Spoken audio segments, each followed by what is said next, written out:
She won most talkative in high school, and she has been running her mouth ever since. Welcome to the Lisa Fisher Said podcast with your host, Lisa Fisher. All right, everybody, rip the Band-Aid off for 2024, and they're thinking, Megan, where do I start? I'm so disorganized. And I love all your social media. So your social media really, you spell it out, and your Instagram account is great. But let's just start with somebody who's listening right now. What's your favorite room to start with to get organized? Such a good question. So my favorite room to start with to get organized, but I'm going to rephrase that, to get decluttered. Decluttered. Exactly. Right? And then get organized, because you have to learn, and I'm giving you grace because no one's taught you how, but you have to learn to declutter first before you can organize. It's like a learner's license and a driver's license. All right. You can't organize until you've decluttered. You can't. It's like trying to drive before you've practiced. Okay. All right. You'll crash. But the easiest and the best room to start in is a bathroom. And why would you think that? Any guess? Well, I just think because, girl, if you pulled out my bathroom drawers, I mean, not now because I've decluttered, but I've got toothpaste from back when the earth cooled, and I've got nail polish because somebody and you don't. No, I don't do anything with it. Don't or they do gave your own me, nails. No, exactly. Right. Okay. Exactly. There's a lot of it's free. If it's free, Yes. It's for me in the bathroom. But the more important thing about the bathroom is you're not going to have family photos from your great aunt. You're not going to have school report cards. You're not going to have those emotionally deep, sentimental things in your bathroom usually. And so your brain needs to practice because it's neuroplasticity. Oh. So your brain has to practice and get rewarded. So a bathroom's a great place to start. On my Instagram, I have a free calendar and a free checklist to go with every month. And the first month we do is January, which is the bathroom. And so each week I break down little bite-sized things that you can do, because usually if you're successful there, you can move to the next room. And I've got it strategically outlined to hit the heavier ones later on when you've practiced. So the bathroom for sure is the easiest place to start. But the most important thing to understand is that you likely aren't a bad organizer. You just have too much stuff. So it's like trying to eat cereal with the spoon upside down. It's not going to work. You're dead in the water. So you have to declutter first. And that's what I talk a lot about Instagram about, is giving you grace and teaching you how to declutter and why it hasn't worked. Is Golightly really your last name, or is that a stage name? It is. No, I'm actually divorced, and it's the only thing I kept in my my marriage is the last name. It's good because it's good branding. Like, really, it is good. Golightly, because that's what I want for you. I want you to go lightly. So Yeah, because clutter costs you your time, your space, your energy, your relationships, even your marriage, fight with your kids, mental health, physical health. There's a study done at UCLA that shows that women's cortisol goes up directly related to how much stuff they have in your house, their house, your house. Yeah. It doesn't bother men as much because they see it as their stuff and they don't have this urgency. What stresses them out is when someone says, let's organize, let's declutter. Then they get stressed out. But we get stressed out just looking at it, which is fair. But it's also, to me, the cue to get it done. Like, why? And I'm not a minimalist, but why live your life torturing yourself for years and years when you can kind of get after it? Even in my calendar, in my program, it's free. Get after it in a year and then move on. Well, you mentioned the neuroplasticity part, which I think is so interesting. The brain is so fascinating, and how it dictates everything from our weight, our hunger, our sexual desire, to whether or not we want to sleep. But it also rewards us when there is a decluttering. I know, because I love the declutter. I feel like I weigh less and I'm younger. The two things that every woman who's 61 years old is looking wants. For, to weigh less and look younger. Yeah. And it is neuroplasticity. We were born hunters and gatherers. So we think we need to keep things in order to survive, but we don't live in the wild anymore. And I'm not promoting going out and buying everything and getting rid of everything, but you just don't need 350 pens all over your house. One pen lasts you likely a year. So if you really look at it, you just don't need that much stuff. But we feel that we're safer if we hang on to it. So that's what I cover in my Instagram, is a lot of the psychology and the neuroscience behind why it's hard and how to change that. Because it is easy, but it's really a mind shift. And then you start get rewarded for the good things that you do instead of sort of the patterns that you've done in the past. All those excuses of why we hang on to things almost become laughable when you say them, or you hear someone else say them, the just in case, the, oh, I spent too much money. All of those things almost become comical when you know the right words and the right questions to ask to let go, instead of supporting the story about the story about the story to keep it. Does that make sense? Yes, it does. So is just in case one of the phrases that everyone needs to get rid of? Mm-hmm. So we have heard our parents say these things. And so naturally, that's what we say. And it's sort of like a defense to keep it instead of an opening to let go. So we say, there's 6 or 7. We say, just in case, I need it just in case. We say, we're a perfectionist, so we're afraid to do it wrong, so we do nothing at all. Right. There's the, oh, I spent money on it, it was a mistake. It's easier to it's easier to keep it than to admit that I made a mistake and get rid of it, right? Because we want to protect ourselves. But it was just a mistake. Move on.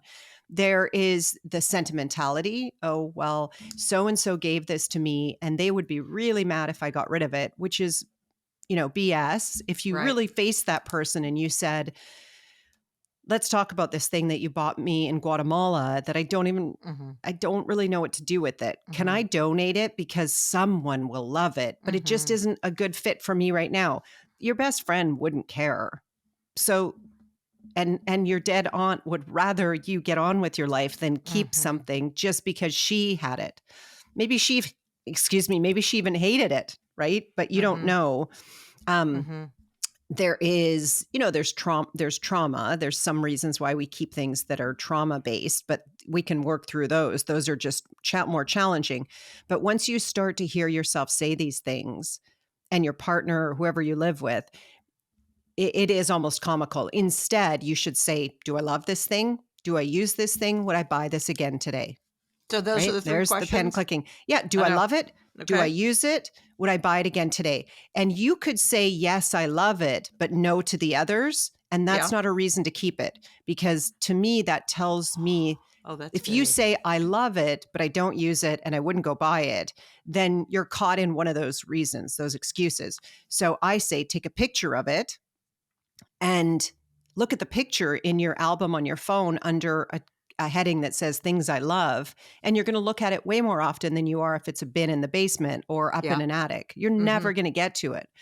And then, like you said, you just start feeling lighter and better.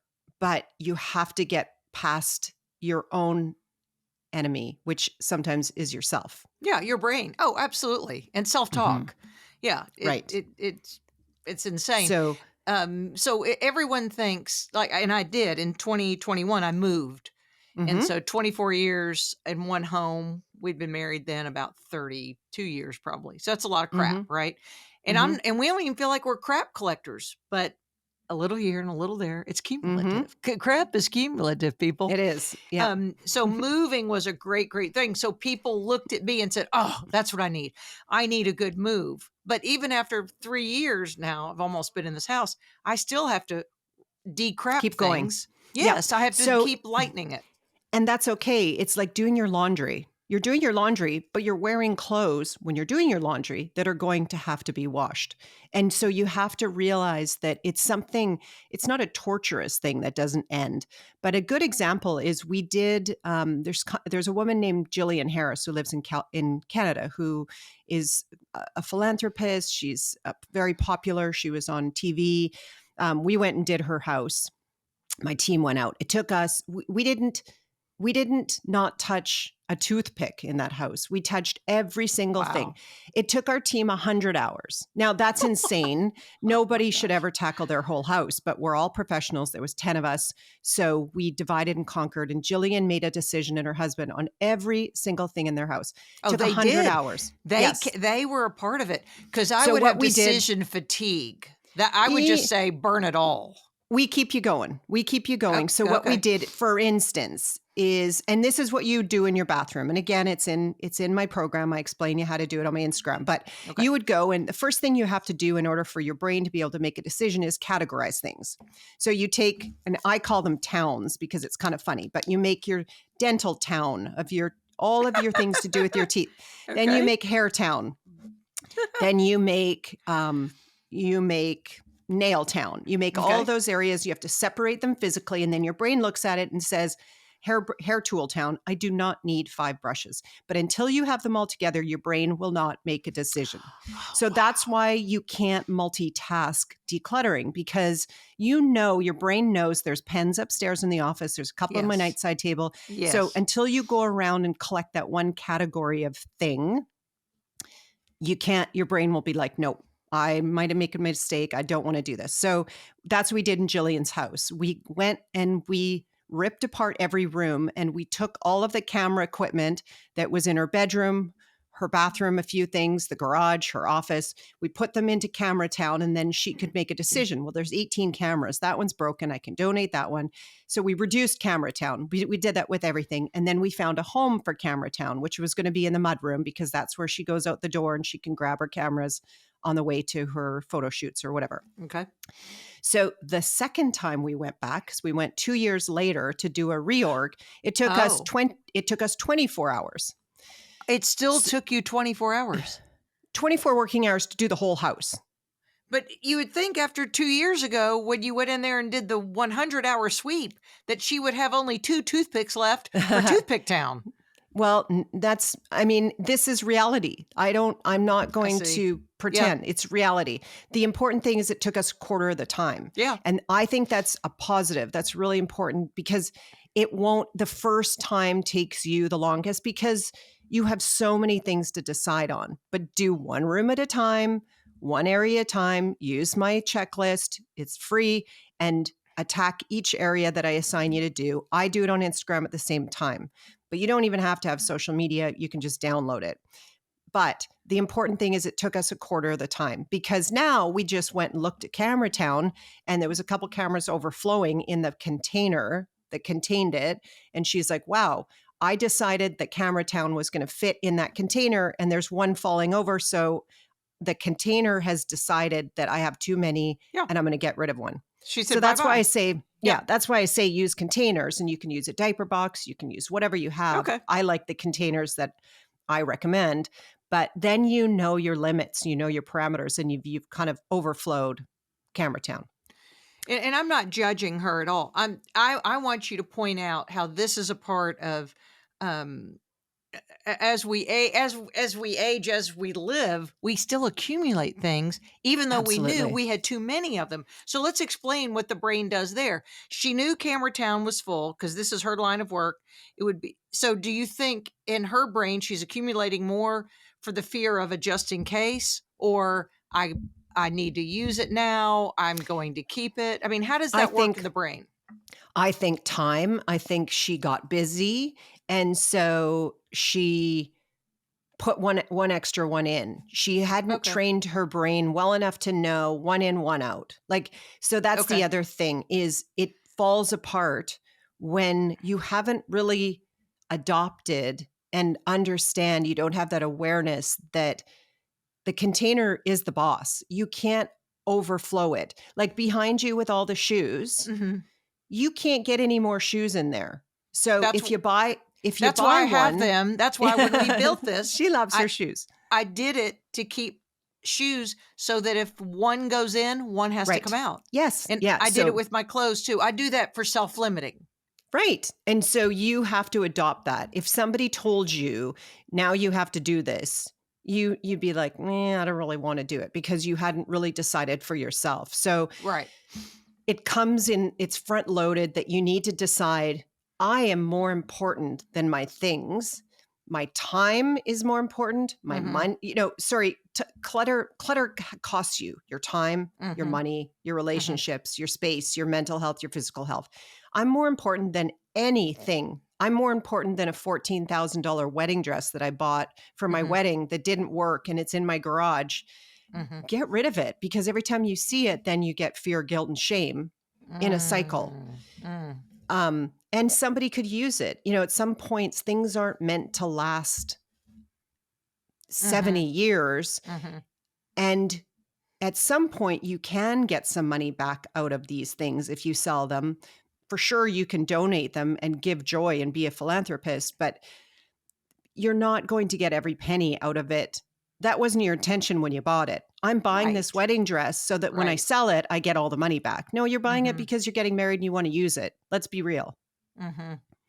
So what do people do? I finally got rid of I just had a suit that I wore for my wedding. It was 1988 and there were 20 people and I had a wool suit. It wasn't a wedding gown or anything, but I finally got rid of it maybe 5 or 10 years ago. For the reason, did you say her? Like you probably did because you identified with it. It was such an important day that you actually probably called it a person. I got rid of her.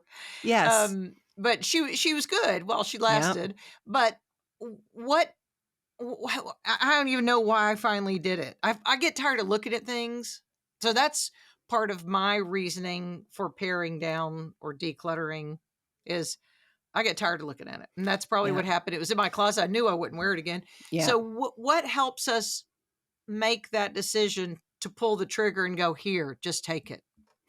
Like anything, when we start to value ourselves, self-care, self-preservation, self-love, all of those things, because you have realized that you are more important. When you think about relationships, it's a little bit easier. And some people actually have more problem with the relationships. But clutter is anything that hasn't earned the right to be in your life. And if it has earned the right to be in there, then it just hasn't found a permanent home. So it becomes clutter. But there's two things going on there. The first is it needs to earn its right. So I don't take everything into my house that someone just leaves on my door because it's free, right? It has to earn its right because I'm more important than anything coming in. And so is my relationship, my kids, all of those things. I safeguard those. So if something comes in, it better be super important and useful. But then the second thing is, if it comes in, I need to be brave enough to carve out a home for it. And it could be a basket called electronics, but it's a home. So it has somewhere to go back to. So then when you need to tidy up in a hurry, you know where it goes. But if you don't have a home for things, again, you're dead in the water, because where are you going to put them away if they don't? It's like the garage is for the car. But if we didn't call it a garage, you might be parking your car on the lawn one day. You might be parking your car, on the street. So but everything in its place. Everything in its place. You have to pick a home for it. Do you think in this age of same-day delivery, I could order anything I wanted right now from Amazon, even though we think, and I don't use Marie Kondo as an example because I thought that was kind of silly, all what she did, but whatever. So Marie Kondo of 3 or 4 years ago, when we started getting that realization of, do we love it? Right. And we got rid of a bunch of stuff. But I think because of the immediacy of shopping now and how the world, we could get anything we want on this device right here, and it could be shipped to me probably same day or the next day. Do you think now we're changing our ways and we're going backwards? We're collecting more crap than we ever said we would. Well, I think that it becomes important too to safeguard against that by knowing, if you're prepared, it's almost like the fridge, right? The fridge is where the food goes. Yeah. We don't buy more, some people do, but things that are going to rot, usually you don't buy more because you know that the space can't hold it. So if we all had fridges, so to speak, or garages or assigned places, you might be more strict because you're like, I don't need any more stationery because where it is, like at Jillian's house, Cameratown is full, right? So that's why things need containers or a basket or whatever, because you need to assign a home for it. Just like you go to bed in your bedroom. That's the home for you at bedtime. Mm-hmm. So Mm-hmm. it might sound silly, but if everything has a home, Mm-hmm. first of all, you feel better, because if somebody said to me right now and called and said, where can I find this? I'm in your house. I'd probably be able to tell them. So I feel kind of in control, that I'm not going to lose a bunch of time looking for something. I know where my passports are. I know where things are. Mm-hmm. But if you have too much stuff, it becomes managing of the stuff, because it's all over the place. Oh, I love talking about this, because the other thing is if you don't clear out those spaces and take the year to go through room by room, your cupboards and your drawers are full of stuff you don't use. And then all the stuff you do use is laid all over top, because there's no space to put it away. So you need to get real and go through those drawers in your bedroom and get rid of those things that are in there that haven't earned their right to be in there, so that the things that need to earn their right get a space to park and go away. What do you think is the most emotionally difficult or challenging room for someone to clean?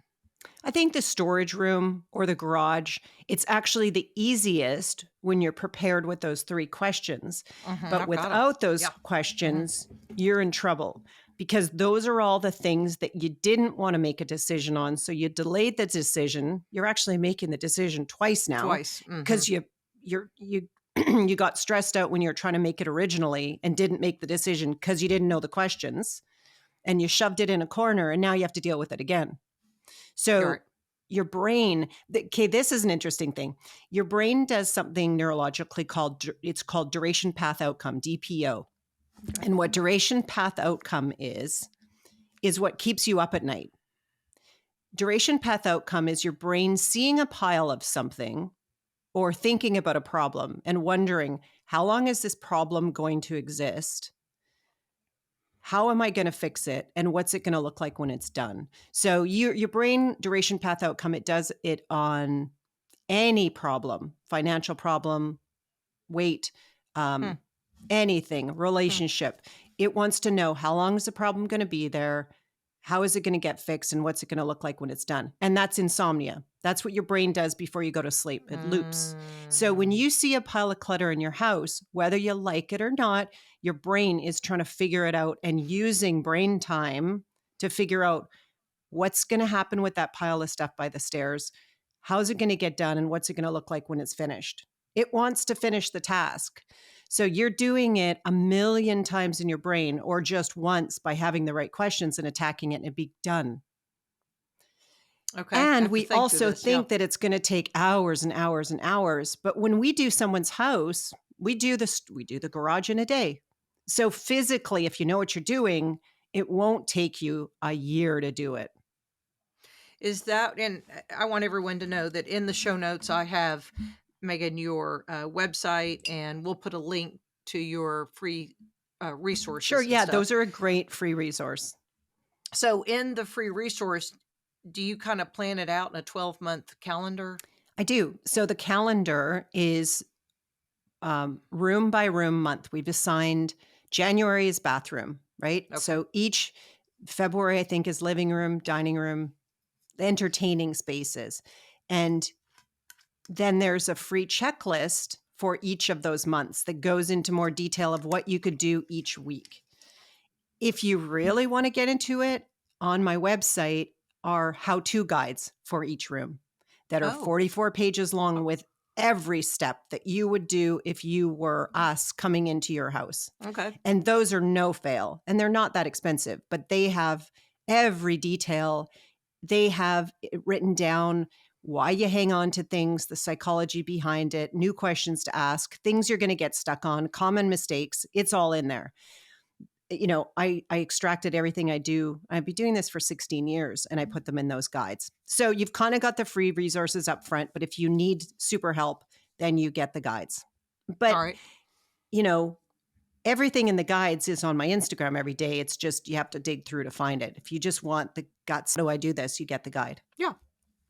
The reason I asked you what the most difficult room was, because I was thinking of my own, since I'm not a collector hoarder type, storage rooms aren't a challenge for me. Garage, I'm just not a collector, but I am a cook. Yes. Yeah. And so it's hard for me. I have to pare down Your kitchen tools and implements. stuff. Yeah. Yes. And my husband just asked yesterday, it's a certain spatula. Do you use this? I went, yeah, I kind of do, Yeah.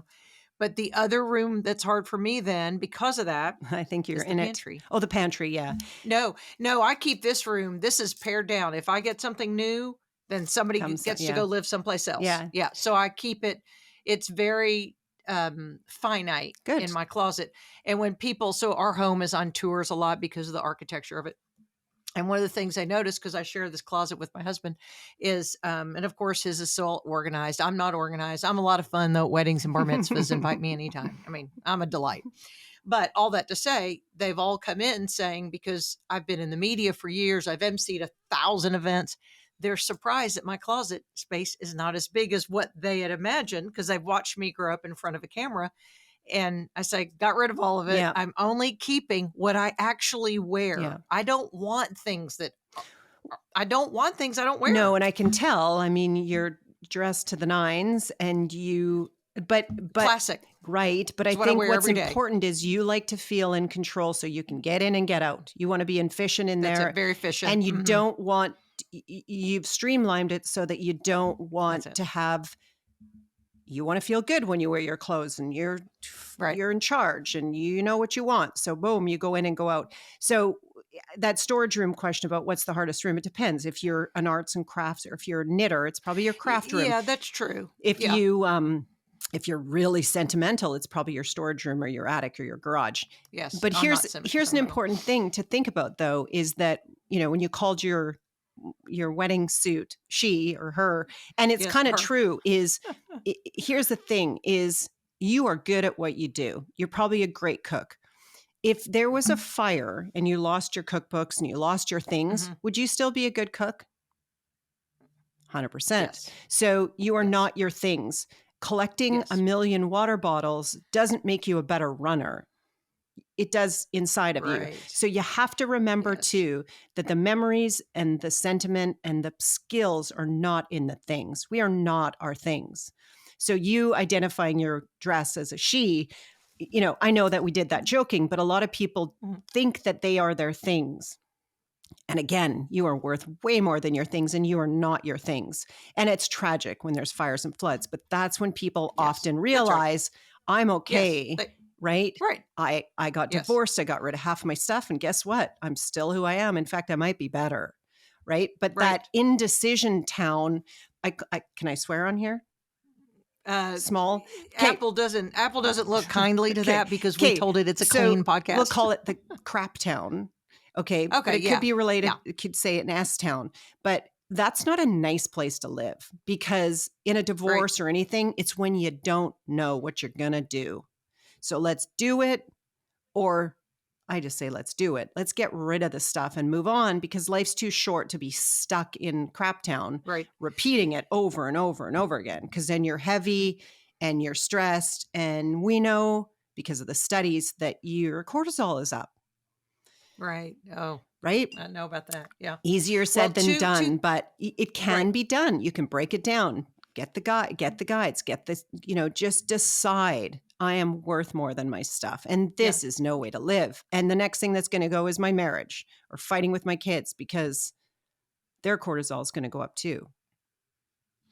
Two things that I kind of bring from that conversation. One, when I did move here from another home, it was paring down the cookbooks because part of my journey as a cook was I started cooking before the internet. So I read The Joy of Cooking like it were a murder mystery. I would turn the pages and go, oh, the bracing chapter. Oh, so exciting. And I learned all about the science of cooking. So I say all that because then people gave me cookbooks through the years or I acquired them. That was a big, big thing for me was not the maybe some of it, and I'm not sentimental, but some of it may have been an attachment, an emotional attachment to some of those cookbooks. Or what if someone came over and she gave me the cookbook? She's never going to ask, where's the cookbook I gave you? Yeah. I mean, and I know and if she did, but, you need to be brave enough to say, guess what? Like there was a bit of a cost to keeping that. And thank you for the That's gift, but there should be no strings. that I just did a reel about that's that a couple good. days ago, is the guilt in gift. And yeah. Yeah. That's good. That's a good way to put that. But it's the fear that we have, and usually the gift givers in my life don't have any strings attached. But also, that's when my son said to me, "Mom," because I was like, "Oh, this cookbook, it's Mhm. the Cajun cookbook." He said, "Mom, it's on the internet." That's why Yeah. because when I tried to teach him to cook when he went to college 9 years ago, he said, all this is on the internet." When I told him, when I was showing him how to make a red sauce. But the other thing you mentioned about the fires, here is how two people are different. My mother and father had a fire, lost everything. And then the next Christmas, like we'd been to New York, Canal Street, and gotten all the cheap Mhm. bags, and she had them displayed. It was really cute. She was very creative. And then the next years, I would try to replace some of the things that she had, and she said, "I don't want it." Mm. And she said, that really was a purge, the fire, but she said, "I don't want to replace it. I don't want to have to keep up with that. Yeah. I don't want the mental babysitting I have to do on my things." But then my mother-in-law had a fire, and she has, I'd say, 6 sets of dishes, 19 sets of sheets and towels. Her mentality is the opposite. But what if I have a fire? I'm going to lose this again. So you see how we respond so differently Mhm. to the same stimuli, as we know that. But I just thought it was interesting how one said, "Oh no, I realize things are just things." Yeah. And the other one that Wasn't said, quite "Oh, there but I yet. have to have more things." Yeah, and I'm not judging. I never judge. I Yeah, right. can't say who's It's not happy or judging. who isn't, but Right. it is fascinating with the sadness of a fire, a flood, a Hmm. divorce, a death. Yeah. When Hmm. you lighten up and you get rid of the things Hmm. and you really feel that, you don't go back. You just don't. That's how I would be. I would. I mean, I'm not attached to my things, Yeah. so I can see that. But some people are just attached to their things. Period. Yeah. And And what's yeah, we can't change it. what's interesting too is, I've had people on my team, the girls who work with me, sometimes volunteer for somebody at their church or something who they think needs Hmm. help to declutter.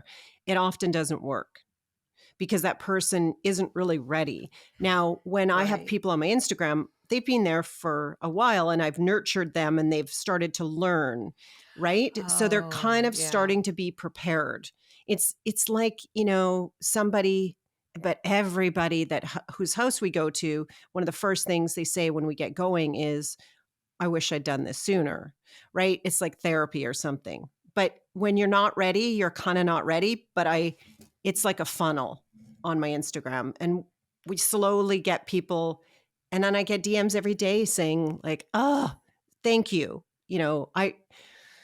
It was so inspiring and I let go and it feels great. And it's just crazy. It's so good. It's so good. The bottom line is no one should send this podcast to the person they think should get it because they're not They're not ready. ready for If it. they were, you see what I'm But saying? we know that Th- because yes. we have been around for a while, and I think you become Yes. wiser. Um, but it is, I think what's good is that a lot of the younger generation saw all the clutter in their parents' houses and then they've gone the Mhm. other way. And they're like, "No way am Mhm. I doing that." Mhm. But they also understand that they don't need to keep it just in case because they could just order it on Amazon. So I see that as a Right. good thing, as long as you're not Oh, okay. unhealthy and you're Yes. buying stuff just for the sake of buying it, or you're dealing with Uh-huh. buying because of a trauma, right? Yeah. Those are harder to heal with us coming in and decluttering and organizing because they need a therapist. They're trying to fill a void with buying. And I can try to help with that through inspiring them on Instagram, but usually that requires some type of therapy.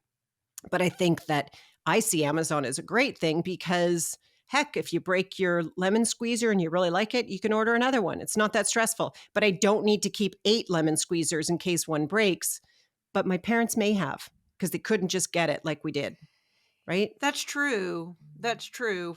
And it's that post World War II mentality, maybe your parents or depression, Hmm. that there were things were rationed. Yes. Yeah. and they could, that's it. I've never thought of it from Well, that think of it even more as a perspective. hunter and gatherer, and you got kicked out of the tribe if you got kicked out of the group if you broke the rules or did, like there was a major consequence, right? So you kind of kept things and hoarded things just in case.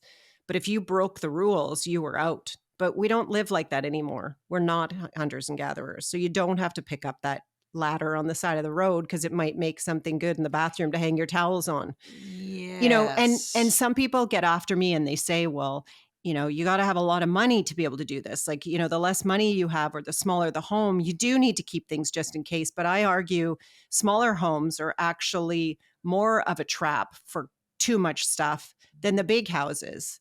And my people in the big houses have problems too with keeping too much stuff. Then they can't find, they have no idea what cupboard they put it into.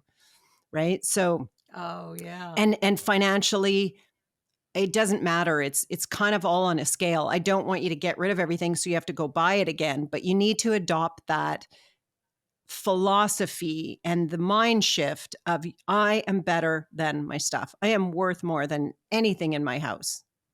And we know that because of fires and floods and people lose everything and they survive and they often prosper. I would have wished that for anybody, but such a heavy talk, but it is.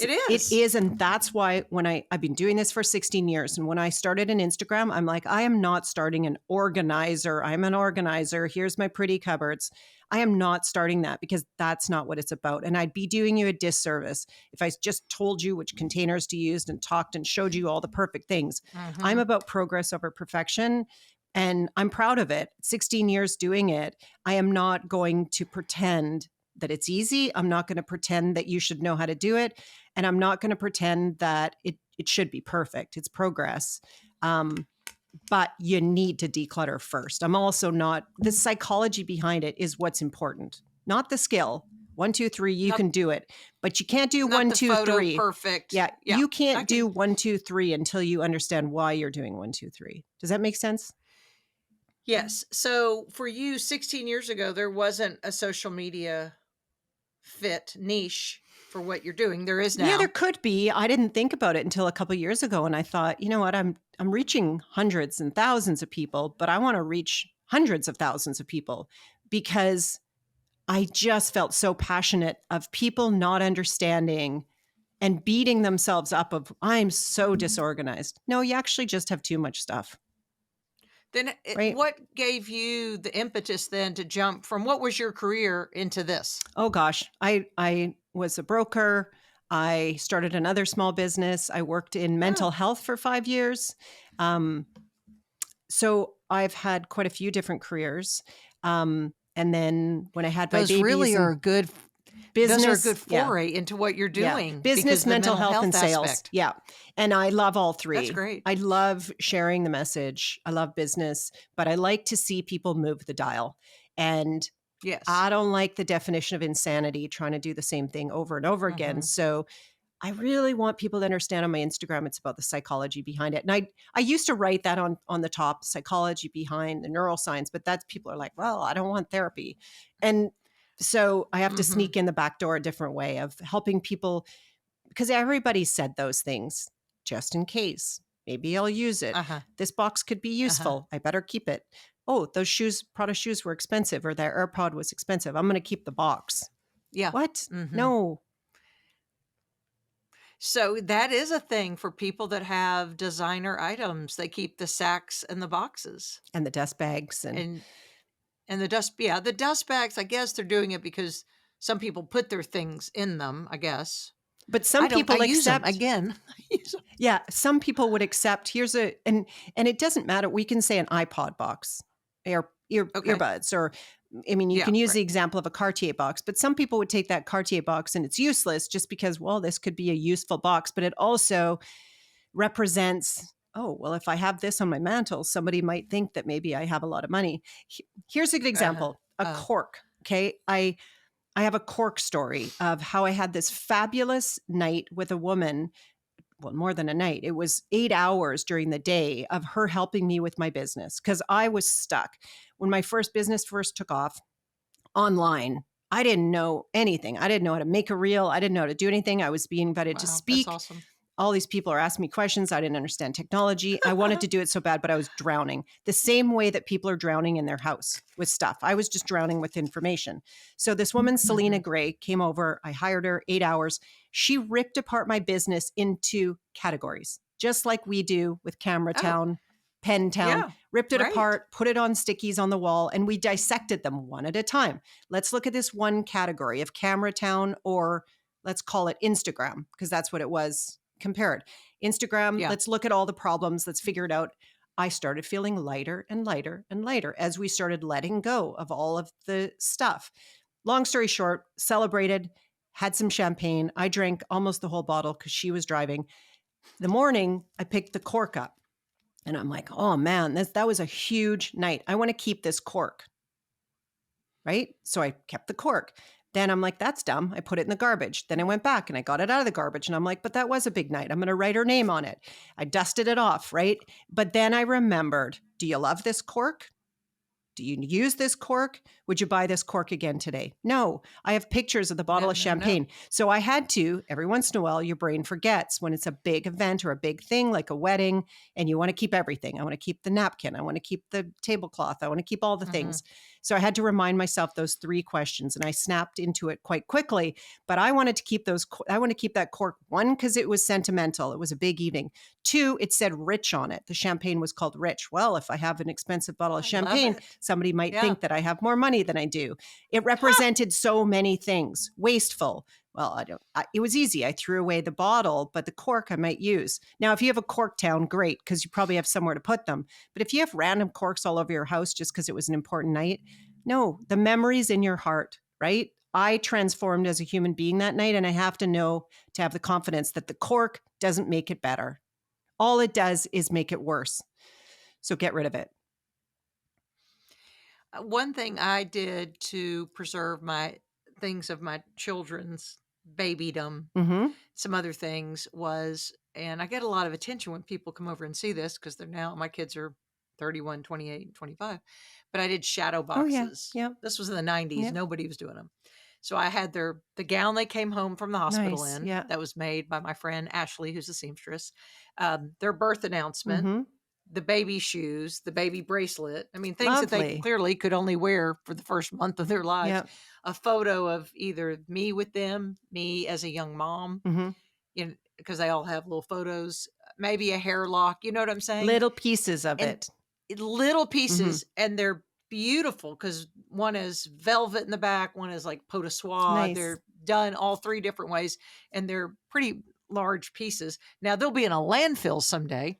But you're enjoying them. I know, but you're enjoying them. I still enjoy them. Because if those were in a box, you wouldn't touch them. I would never see them. Yep. That's right. But then that was it. I had to do that to tell myself, we're going to turn the page and move on. Because I loved being a mom to young. I love babies. I still do as a grandmother. I love babies. So it was the only thing I've really been sentimental on in my life. I lost my mother young, and I was whisked up and moved to another state with people in Arkansas, people I didn't know. So I was never attached to things. I think that's what I blame it on. I was like, and we had no money. So I didn't, and again, we're going back, but it's all an impetus to why we are the way we are today. And I say I'm not sentimental, but I did love babydom so much that's what I did to preserve it. And now we moved on. And now they're moms of their own. And again, I've asked them because I say to them someday this will be yours. They're like, I don't want my baby things in a shadow box. I go, but your kids might. Yeah. And that's a whole other conversation because there's the thing that I say is don't just drop stuff off at your kid's door. You ask them, I'm done with this. I respect you enough to say, do you want this? Yes. But you do not sugarcoat that with any guilt of you should keep this just because I liked it, right? A lot of people, you don't, but some people do, that they figure just because I like this, I want you to have it. And that just is because they don't really want it. So respect that they don't want it. It had a great life. It doesn't have to live forever just because it's been in the family forever. Tradition. Let them take a picture of it and have it on their iPhone and enjoy it that way. Right? But the iPhone is a great way to do our towns. Yes. It is. Sentimental town. Sentimental town. Call the album because you can call it like a filing drawer. You can call the album things I love to look at. Right? kids' drawings or Right. things that bring me joy. And go look at it every night before you go to bed. But you're not going to go into the attic, get out that bin and look through the whatever. But you could actually keep a lot of things on your phone. But you need to take that leap of faith that it's not the physical thing. And the memory is not going to leave just because let go of the object. The memory is in your heart, not in the thing. Megan, this was a great interview. You have so much depth in this field that it's not just buying new bins from the container store. And I would never do that to you. I would never say that to you. It's just so much deeper, and it's so freeing when you understand that too, though. Like, good for those organizers that have those sites and show you the steps, but they haven't been organizing long enough, because that's not the important part. Right. No, it's not. Right. So are you going to go back to the lady in Canada that you went from 100 hours to 24 hours or whatever you said it was? Next time you'll go, it'll be 30 minutes. It could be. It could she's be. Getting so good. And she's getting the satisfaction of the reward of it being easy. So I bet it will be less. I've had clients that have done that, and they're like, yeah, the kids are like, come and look at my room. Like, it just brings joy to them. So yeah, we're going to do her office next, but her business office. Yeah. There's just a lot you can learn in examples of us doing it too. And I show that I'm not fancy and I want to get to the facts. So I show people what to do. So your Instagram is Go Simplified, Go Simplified, right? Yeah, Go Simplified. And then her website is Go Simplified. We call it simplified.com. Mm-hmm. Okay. All the information in the show notes. Great job today. Yeah. Thank you for having me. Thanks for listening to the Lisa Fisher Said podcast. Be sure to hit subscribe and download all the episodes and leave a review, won't you? The Lisa Fisher Said podcast is produced by ClantonCreative.com.